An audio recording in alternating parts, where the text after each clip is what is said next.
¿Qué tal, amigas y amigos? Muy buenos días tengan todos ustedes. Hoy, viernes 25 de febrero, en punto de las 9 de la mañana, les doy la más cordial bienvenida a este curso que vamos a hablar el día de hoy. Deseo que todos se encuentren muy bien, que, bueno, se la estén llevando más o menos decorosamente con lo que es esta parte de las declaraciones de este nuevo régimen, cómo los ha tratado el reciclo, realmente cómo nos ha tratado el portal. Se han generado muchas dudas y digo, creo que es algo incluso de esperarse en el sentido de que es una novedad, es un régimen nuevo que viene aparejado también de la implementación de un nuevo portal, que creo que es de lo que más nos ha causado ahí cierto conflicto, ciertas situaciones precisamente que nos han impedido de alguna manera el poder presentar nuestras declaraciones correctamente, o al menos no como nosotros pretendíamos. Hay algunas cuestiones novedosas, decía yo. Nos damos cuenta también de que esta cuestión respecto a lo que es el reciclo, nos damos cuenta cuál era la finalidad de esos cambios que ha venido implementando la autoridad en años recientes. ¿Cuál es la finalidad realmente de esos cambios? La información precisamente que llega a obtener como eje toral de esa información el CFDI.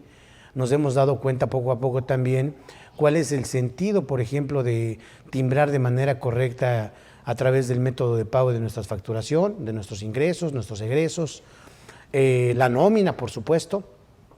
Y bueno, finalmente en ese sentido de cambio, en esa transición, pues debemos de entender, y es algo esperable, decía yo, el hecho de que vaya a haber algunas situaciones que se tengan que ir adecuando con el paso de los días. Sin embargo, bueno, seguramente con el paso del tiempo se irán adecuando esas situaciones que se han presentado hasta ahorita. De entrada diría yo como premisa, de cualquier manera hay que cumplir, hay que declarar. Evidentemente, y estoy seguro que así habrá algunos de ustedes, amigos que nos acompañan, amigas, habrá algunos de ustedes que diga, oye, pues yo tuve que hacer tal o cual situación para poder cumplir en tiempo y forma con la obligación. De otra manera la página quizá no me lo permitía, de otra manera quizá no era congruente lo que aparecía en la plataforma. Sin embargo, bueno, yo lo adecué de esta manera. La idea es precisamente que le demos esa validez que tiene, en principio, el nivel jerárquico de las obligaciones como tal, y diríamos, bueno, no puede estar arriba prácticamente lo que es una norma de procedimiento, como en este caso sería el portal, el formato que nos ofrece la autoridad de la propia ley. Entonces, bajo esa premisa decimos, bueno, preséntalo como, digamos, como de alguna manera lo tengas más factible, que sea posible su presentación, pero preséntalo en tiempo y forma, ¿de acuerdo? Ahora bien, pasando a la parte, digamos, de lo que es el tema, hoy vamos a hablar, y de verdad les agradezco mucho, ya sea que lo estén viendo en vivo, o como esta situación también se graba posteriormente y tienen oportunidad los suscriptores de CADEFI de poder revisarlo posteriormente. Pues bueno, diríamos, en este caso vamos a hablar de lo que es el régimen simplificado de confianza, tanto para personas físicas como morales, pero agregando la cuestión de lo que son la resolución, las reglas misceláneas, que hay varias, obviamente, y que prácticamente en ellas diríamos que es donde encontramos el porqué de ciertas situaciones del actuar de la autoridad, el porqué, digamos, la lógica también, inclusive diría yo, desde cómo ha venido la autoridad registrando a los contribuyentes previamente. Algunos los pasó de inicio, algunos de acuerdo a sus características fiscales los migró al régimen simplificado de confianza. A otros incluso les diría, voy a comentar un par de anécdotas también para que quede, digamos, como una cuestión de ejemplo, y digamos, ahora sí que cuál fue la situación que se dio y cuál fue la solución o la propuesta de solución a ciertas situaciones que se presentaron precisamente en esa migración de parte de la autoridad hacia los contribuyentes. Obviamente, decía yo, estas situaciones van a irse adecuando con el paso de los días, a medida seguramente de que la autoridad haya visto todas aquellas dudas que han ofrecido el portal, algunos conceptos, algunas situaciones desde lo que es la constancia de situación fiscal, si me aplica o no me aplica el régimen, si todavía tenía algunas dudas, incluso las mismas aclaraciones que se pudieron estar llevando a cabo en el transcurso de este mes, sobre todo de febrero. Esas situaciones, bueno, las vamos a ir comentando, las vamos a ir abordando, pero a mí me gustaría iniciar, digamos, no obstante que lo vamos a ver a partir de las reglas misceláneas, vamos a dar como un repaso de los artículos propiamente que implica, que intervienen para la determinación de este nuevo régimen, tanto en las personas físicas como en las personas morales. Diríamos, oye, pero pues realmente el reciclo pues no tiene tantos artículos, ¿no? La realidad es de que si hablamos artículos de ley para lo que son las personas físicas, estamos hablando de 6 artículos. Y para las personas morales son 10. Pero bueno, creo que compartirán conmigo la idea de que ha provocado esto un revuelo importante, una cuestión sí en ocasiones muy confusa, pero decía yo, precisamente es parte de las cuestiones novedosas y de la adaptación que debemos de tener, tanto nosotros como contribuyentes, los contadores, como la misma autoridad al momento de implementar estas nuevas medidas. Para dar una reseña, digamos, de en qué consiste el porqué de este nuevo régimen, pues nos tendremos que remitir, si me permiten el comentario, a una situación que esta administración ha venido implementando y en teoría quiere promover, que precisamente es aquel cumplimiento basado en la confianza ciudadana. Como antecedente tenemos que el día 20 de enero del 2019, 2020, tenemos que se emitió lo que es la Ley de Confianza Ciudadana, precisamente así llamada. En esta ley dice, bueno, lo que pretende básicamente es que se pudiera formar un padrón de contribuyentes cumplidos, que es curioso porque además en su segundo párrafo de esta ley, el primer artículo, me establece que esta Ley de Confianza Ciudadana no será aplicable para aquellas cuestiones tanto fiscales, en materia de seguridad social, Infonavit, comercio exterior. O sea, básicamente para la cuestión fiscal no aplica. Sin embargo, ¿en qué consiste esta ley como antecedente? Dice, bueno, la va a regular la Secretaría de Economía y lo que va a hacer es propiamente el regular invitar a los ciudadanos, ya ven que ahora todo se trata de que haya una situación pacífica, una situación que se dé por la honestidad, por la cuestión voluntaria, como se supone es un eje de esta administración, y así pretende llevar a cabo las cosas sin denostar ni criticar, simplemente es un antecedente. Habrá quien lo comparta, habrá quien no, eso cada quien tiene la libre decisión. Sin embargo, como antecedente diríamos que esa ley para de confianza ciudadana, pues obviamente lo que pretende es que se haga el cumplimiento de los requisitos que establece cada dependencia, digamos, para la tramitología, para el cumplimiento, la regulación de lo que establecen las secretarías de Estado, excepto, como decía, lo que es lo fiscal.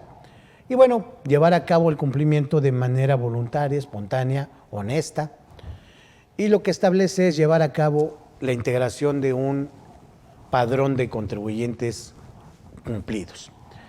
Esta situación se presta para que en un momento dado dice, oye, si tú eres un contribuyente que has decidido asumir ese compromiso o ese pacto con la autoridad, pues yo te voy a tener esa confianza y voy a pensar de entrada que tú eres un contribuyente, una persona honesta, que se rige conforme los principios, digamos, constitucionales, se rige de manera adecuada, acatando todas aquellas leyes, disposiciones, reglamentaciones que tú como gobernado tienes la obligación de acatar. Y además, hasta ahí todo va sonando muy bien, digamos, pero además, en el caso de que yo, en algún momento, autoridad, te pueda revisar el cumplimiento de esas obligaciones, en el caso de que yo lo realice y seas un contribuyente que yo no tenga ninguna observación al respecto de tus obligaciones, te voy a entregar un certificado precisamente de contribuyente cumplido. Bien. Pero si no cumples, ahí sí te voy a aplicar todo el peso de la ley. ¿Quieres firmar ese pacto conmigo? Y se supone que es voluntario. Yo la verdad es que desconozco hoy por hoy cuál es el padrón de contribuyentes que hayan asumido ese compromiso. Desconozco realmente si alguien lo ha tomado, incluso si ustedes nos pueden compartir esa experiencia de decir, sí, yo me inscribí al padrón de contribuyentes cumplidos y hoy por hoy pues no he tenido ninguna noticia, alguna revisión, ni siquiera una invitación, nada. Sin embargo, bueno, eso queda como antecedente a la confianza ciudadana. Luego venimos al día de hoy conociendo este régimen simplificado de confianza que suena mucho también a esa parte, a ese principio, y diríamos que, bueno, de los creadores del YETU, del IDE, lo recordarán ustedes en 2008, pues hoy por hoy llega este régimen simplificado de confianza, tanto para las personas físicas como para las personas morales.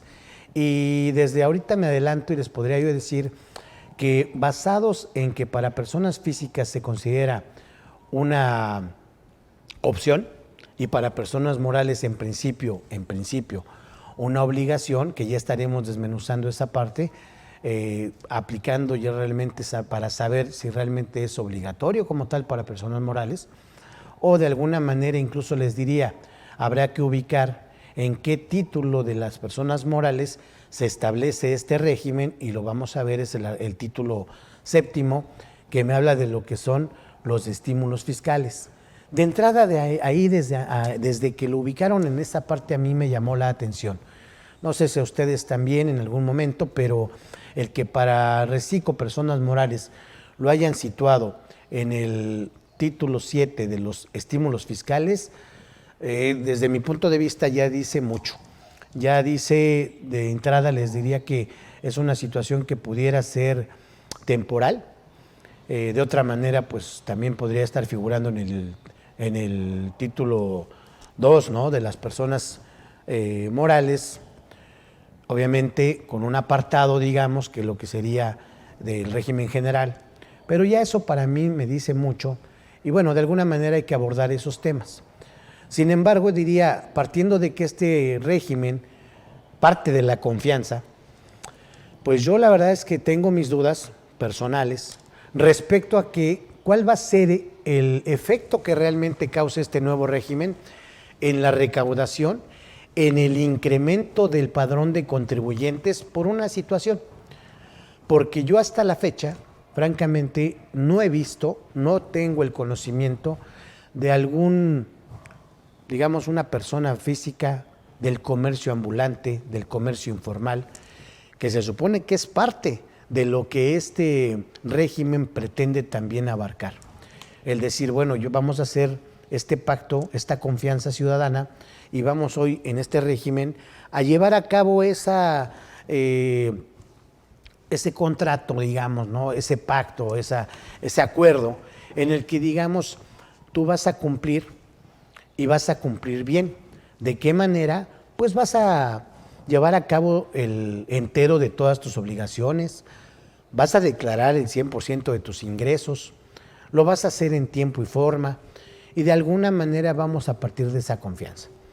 Pero yo francamente les decía, yo no veo como tal a personas del comercio ambulante, informales, yendo a tocar la puerta del SAT para decir, oye, me llama la atención este régimen, creo que es algo que me tocaba ya hacer desde antes, y hoy que se abre esta posibilidad la voy a tomar. Francamente no lo veo.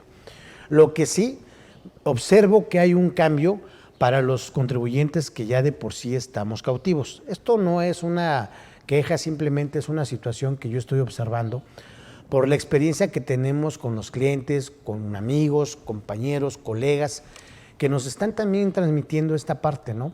Realmente no estamos dando de alta a personas de otro tipo, sino que simplemente donde sí tenemos el impacto es precisamente en nuestros clientes, con nuestras cuentas que llevamos hoy en los despachos, en las empresas. ¿Por qué? Porque como lo hemos venido viendo ahorita prácticamente en este mes de enero y de febrero, lo que sí nos va a obligar y nos está llevando a un punto este nuevo régimen es al ser más ordenados, ser más puntuales en cuanto a tiempos de respuesta, en cuanto a las labores que hacemos como contadores, la parte de administración. Se debe de tener un control mayor y sobre todo más cercano al día que estamos viviendo. ¿Por qué? Porque como ya lo vimos, hemos encontrado algunas situaciones dentro de lo que es nuestro pago provisional el mes de enero, que de alguna manera bien se pudieron haber corregido. Ahora que ya lo sabemos, evidentemente, lo podremos aplicar a partir de febrero y en adelante. Pongo un ejemplo. Ya se dieron cuenta de, digamos, las políticas que deberíamos de tener al momento de emitir un CFDI de ingreso, por ejemplo. Esa es una mecánica o una medida que ya deberíamos de estar contemplando a partir de hoy para esa mecánica de la emisión de los CFDI de ingreso. A veces por políticas internas, políticas comerciales, de repente tenemos la costumbre de adecuarnos a ciertos criterios, caprichos o políticas de nuestros clientes. Ejemplo, me dice el cliente, no obstante que yo no te vaya a pagar una factura, tú emítemela como PV, pago en una exhibición el método de pago, aunque yo te la pague en el mes de marzo.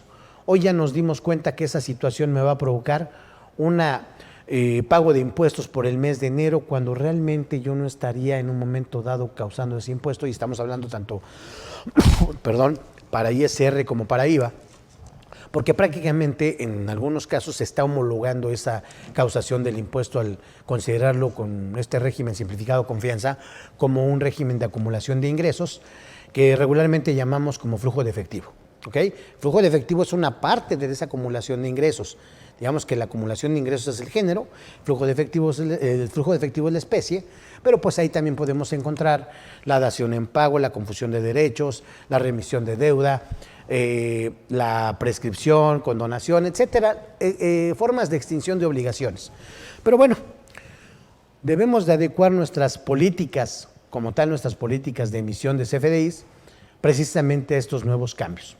Por lo pronto hoy les diría, a manera de recomendación, para que realmente estemos pagando impuestos sobre lo que efectivamente debemos de acumular de ese ingreso, pues diríamos una política sana podría ser el hecho de emitir mis CFDIs a partir de cuando yo sé que no me lo van a pagar dentro del mismo mes, invariablemente como PPD, pago en parcialidades o diferido, y evidentemente al momento de que me lo paguen, pues emitir su complemento de pago respectivo, a manera de que pueda tener un control realmente de lo que ingresa al banco, lo que yo declaro y lo que en un momento dado yo tuviera también por CFDIs.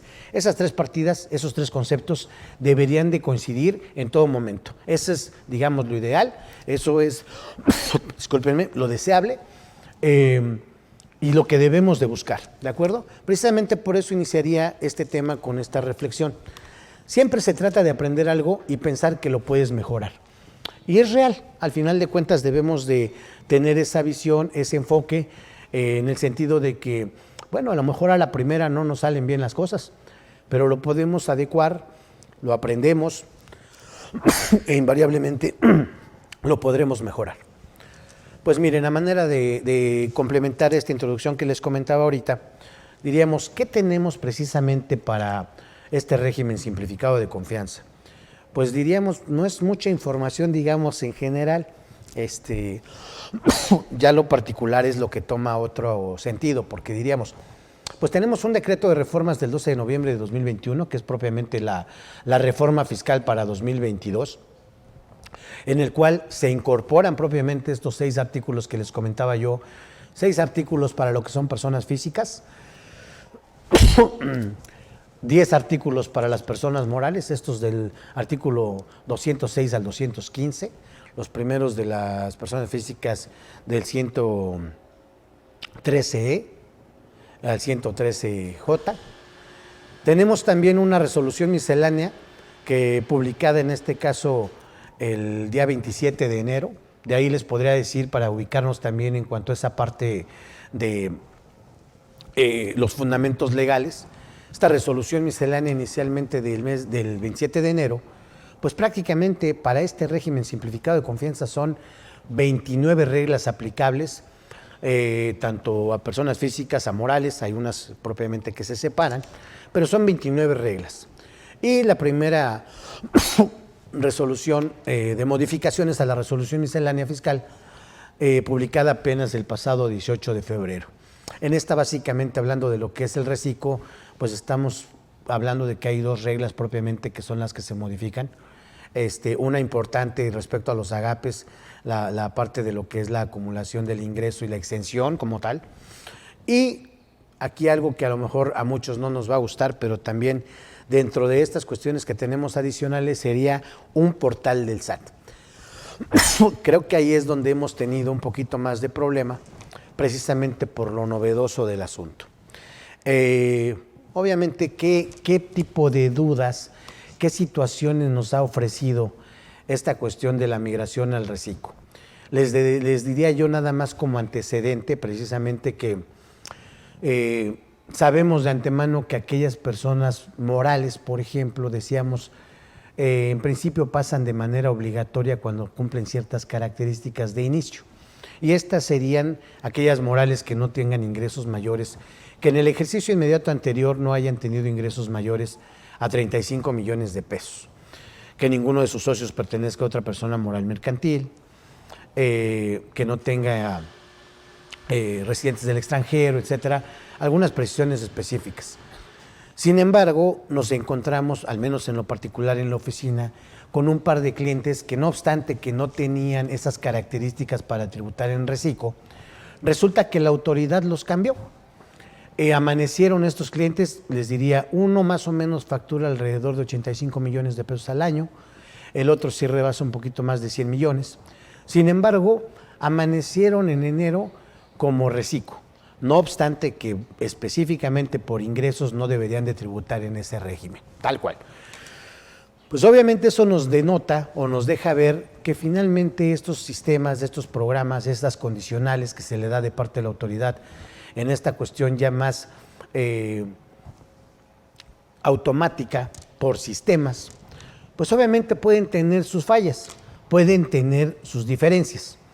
Y bueno, digamos que es de alguna manera aceptable, es entendible, ¿ok? Aunque yo sé que a muchos nos molesta en demasía esta parte, o aunque yo sé que algunos no esperamos menos de que lo que es que el portal realmente funcione y funcione muy bien.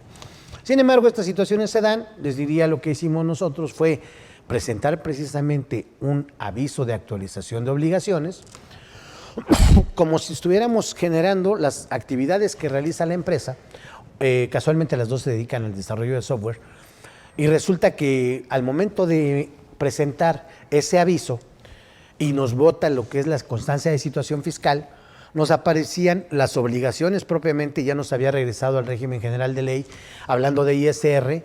Sin embargo, nos aparecía la obligación de presentación de ISR por el primer trimestre, lo que comprendía primer pago provisional, los meses de enero, febrero y marzo, como primer pago provisional. Obviamente esto suena muy familiar al hecho de que cuando nosotros nos damos o nos inscribimos una persona moral por primera vez, entendemos que ese pago provisional se considera precisamente por ese primer trimestre, al segundo ejercicio de lo que es el movimiento o las actividades de la contribuyente, en este caso la persona moral. Eso fue lo que sucedió. Este cambio lo hicimos nosotros antes de la primera quincena de enero y así aparecía la constancia. Pues estamos convencidos de que finalmente sabíamos que lo que había detonado esta situación había sido un error de la autoridad por no ubicarnos en un régimen nuevo, ubicarnos en el régimen nuevo cuando no correspondía. Finalmente, hoy por hoy les podría decir que una vez que volvemos a consultar la constancia de situación fiscal, esa obligación del primer pago trimestral ya no aparece. Ya me aparece normalita, esta empresa les diría una de ellas es desde 2009 su vigencia, por lo tanto prácticamente con ella, incluso ya presentamos la declaración del mes de enero, me jaló el coeficiente de utilidad y finalmente con eso no tuve mayor problema. Era necesario obviamente sí presentar, digamos, el regreso como tal de ese régimen, presentarlo por el aviso que corresponde y de ese tipo de situaciones son las que también me hablan las reglas de carácter general establecidas en la resolución miscelánea. En este caso, me establecen como tal el hecho de que cuáles son las formas, algunos beneficios, algunas situaciones que yo puedo en un momento dado considerar para un mejor cumplimiento de las obligaciones. Otro ejemplo también que tenemos es que hay algunas personas físicas, por ejemplo, que también las hayan pasado a reciclo, ¿no? O que incluso, no obstante, siendo agapes, no las hayan pasado al reciclo, sino a lo que es el régimen general, que es persona física con actividad empresarial. No obstante que en el caso de los agapes se establecía como tal que ellos eran unos contribuyentes que iban a estar relevados de la presentación del aviso de la opción de tomar esa opción de migrar al régimen simplificado de confianza. Sin embargo, hubo algunos en los que por sus características, pues obviamente no pasaron. ¿Pero por qué? Porque igual eran socios de alguna persona moral mercantil o tenían alguna característica específica. Evidentemente, si nosotros no estamos de acuerdo con que nos haya migrado la autoridad a un régimen en el que no nos corresponde, pues tendríamos que presentar un aviso de aclaración, presentar las pruebas que consideramos pertinentes y ubicarnos en un momento dado en ese régimen que nos correspondería. ¿Por qué el comentario? Porque así como les digo ahorita que algunas de las empresas que llevamos en el despacho en el mes de enero amanecieron en reciclo, no teniendo la obligación de estarlo, por varios factores, pero el principal era por los ingresos. Y también hubo personas físicas que las migraron sin tener como tal esa obligación. Esto no quiere decir que porque la autoridad me migró al reciclo, yo ahí me quede. Es muy importante el considerar realmente las características fiscales de cada contribuyente. A veces decimos, oye, el que se quiere pasar no lo pasan y al que no quiere ya me lo migraron. Es que no es tanto, en un momento dado como física, sí es una cuestión opcional. Diría yo, ahí sí aplicaría el hecho de que si quiero o no quiero yo contribuir o tributar en ese régimen. Pero ahorita que ya nos queda claro en qué consiste, cuál es el impacto, porque seguramente hoy por hoy alguno de ustedes ya tendrá el impacto, hablando ya sea de personas físicas, creo que ahí se disminuye un poco el impacto de pago ISR. Hablando de personas morales, ha habido empresas que se han llevado muchas sorpresas porque dicen, oye, yo venía pagando con coeficiente y hoy por hoy veo que no es la mejor o la más óptima esta, pues no, para las morales no es opción, pero no sería como que lo más deseable porque me acaba de incrementar el impuesto prácticamente 5 o 6 veces de lo que yo normalmente venía pagando. Ese es, digamos, como que el pago del derecho de piso, del derecho del conocimiento para decir, oye, ya le entendí, ya vi por dónde va la jugada, no lo había evaluado, no hice de alguna manera algún esquema o alguna situación que me hubiera podido cambiar desde el año pasado. Hacer una situación que yo hubiera podido realizar el año pasado para no tener que migrar al reciclo. Regularmente no hacemos ese tipo de previsiones, regularmente no tenemos esa precaución para poder evaluar y hacer con una corrida financiera, con pesos y centavos, realmente los impactos que podemos tener entre una opción y otra. Nada más para que quede evidencia. Tuve oportunidad de dar aquí en CADEFI un curso el 10 de diciembre del año pasado de lo que era el manejo, el impacto y el manejo contable y fiscal de las sociedades civiles. Y ahí está el video, lo pueden ustedes consultar, en el sentido de que ya hacíamos esta previsión y decir, oye, pues podrías en un momento dado tomar alguna medida para no necesariamente tener que tributar en el reciclo y digamos que librarte de alguna manera del impacto que tiene esta migración, que seguramente hoy por hoy ya muchos de ustedes ya lo vivieron, muchos de ustedes ya lo vieron en pesos y pues ahora sí estamos dimensionando en toda su amplitud lo que representa precisamente este cambio de régimen. Pues bueno, ¿con qué nos hemos encontrado recientemente? Con las principales dudas que tenemos al momento de empezar a hacer la declaración o ya reportar lo que es el mes de enero propiamente. En principio, también les diría esto es experiencia propia de algunos contribuyentes, algunos clientes de la oficina, en que tenemos un cliente, por ejemplo, que factura en dólares y resulta que la autoridad como tal, al momento del timbrado, no obstante que uno elige como tal la moneda, incluso el tipo de cambio para poder capturar lo que es el importe propiamente de nuestra factura de ingresos, no obstante que eso sucede, resulta que al facturar en dólares, la autoridad cuando nos metemos, aquí le estoy hablando de una persona moral del régimen general, porque por el nivel de ingresos pues no tributa en reciclo, pero resulta que también ya trae información precargada de ingresos, información precargada de lo que es mi nómina, mis retenciones propiamente en pagos provisionales. Luego entonces, al momento de que yo veo la declaración de enero, resulta que me está acumulando pesos más o menos 1,080,000 pesos. Y dice uno, no, pues no, o sea, esos no son números del cliente, ¿no?